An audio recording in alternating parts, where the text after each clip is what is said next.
From Their Eyes, a Shadow of the Colossus fic.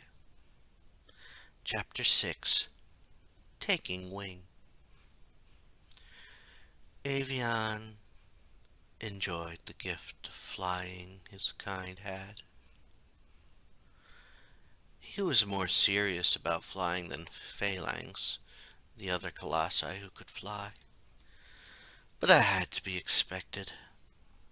Malice entrusted him with the task of watching the Forbidden Lands, just in case someone tried to do the foolish task of restoring Dorman.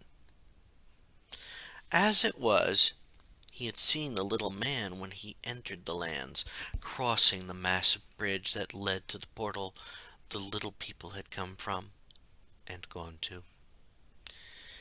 He did not know what was beyond that portal, and he was not overly curious. What he did know was that Dorman could still, even though his essence was divided up amongst the remaining colossi, contact the little people. He had seen the little person destroy 4 of his brethren so far, and with each defeat the shadow beings appeared and took the man.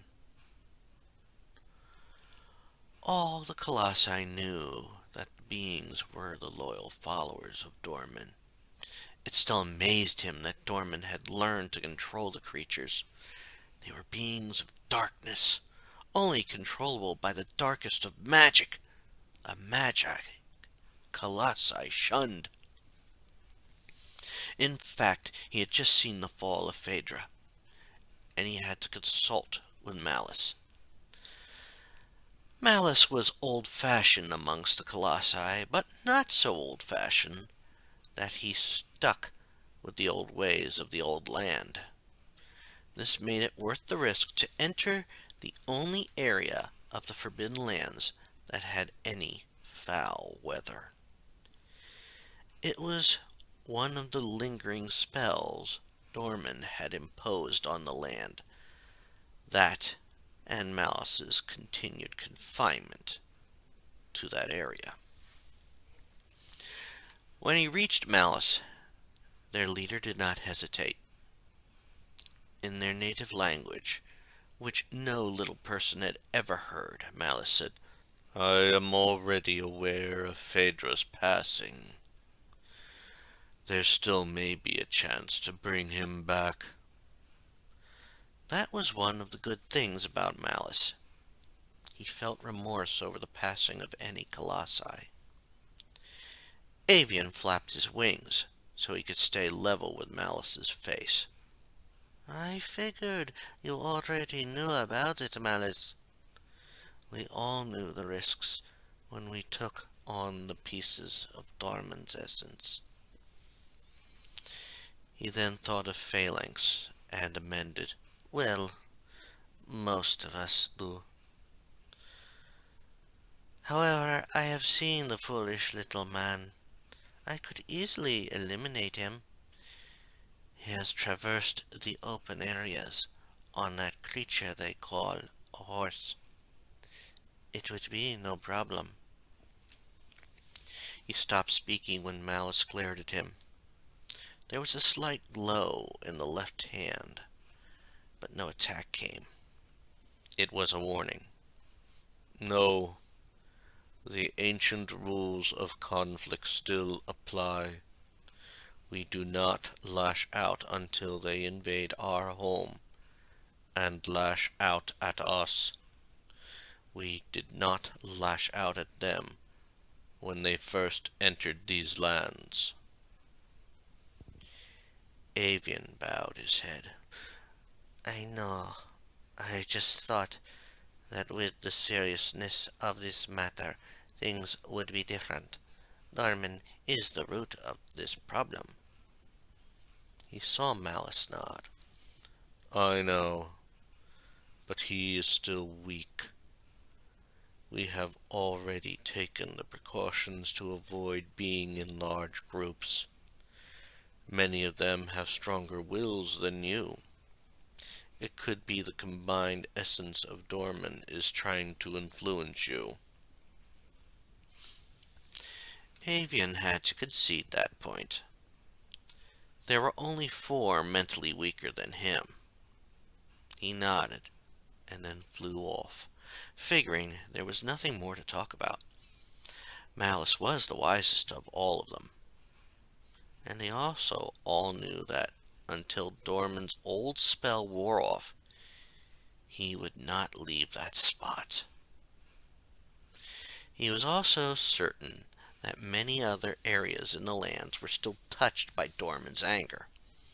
His own home area, which had been many tall buildings constructed by the little people, was now a lake.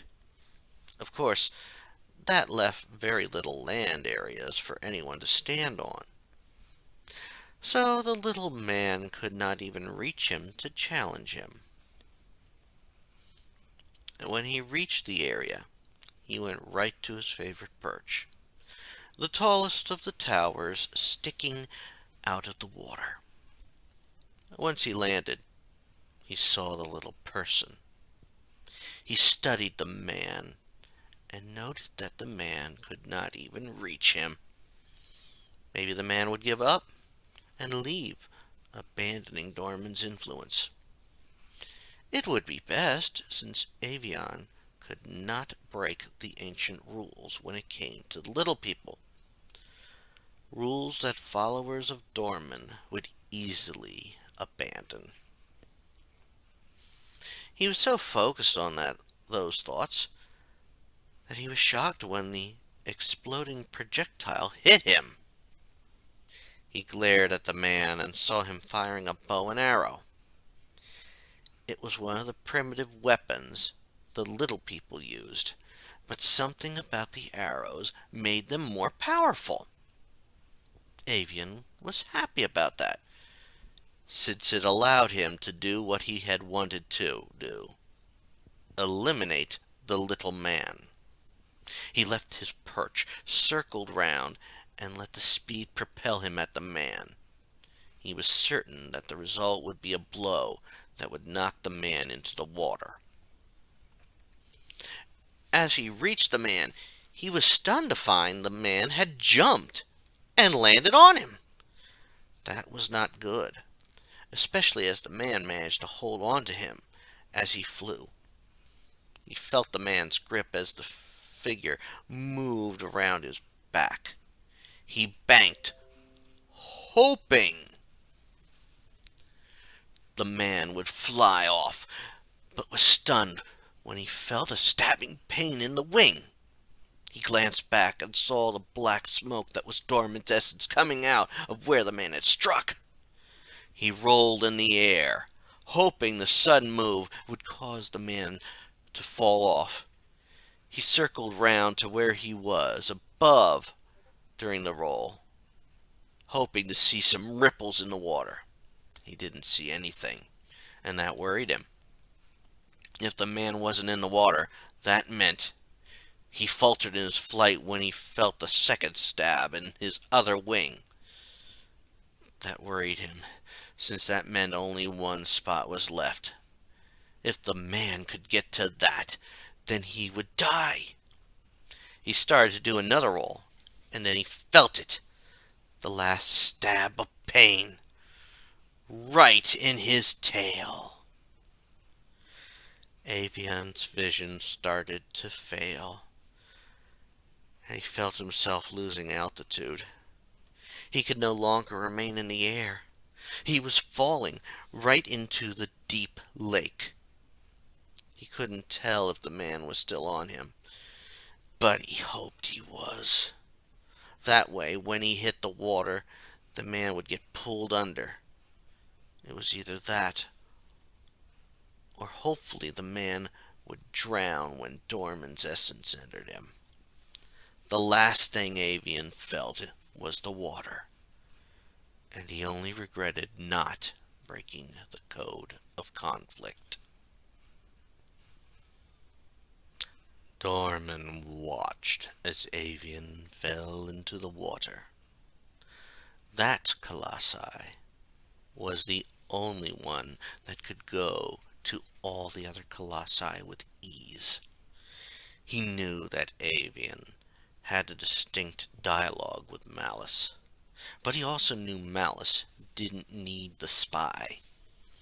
Malice could have easily stopped him long ago, but he had managed to stop that.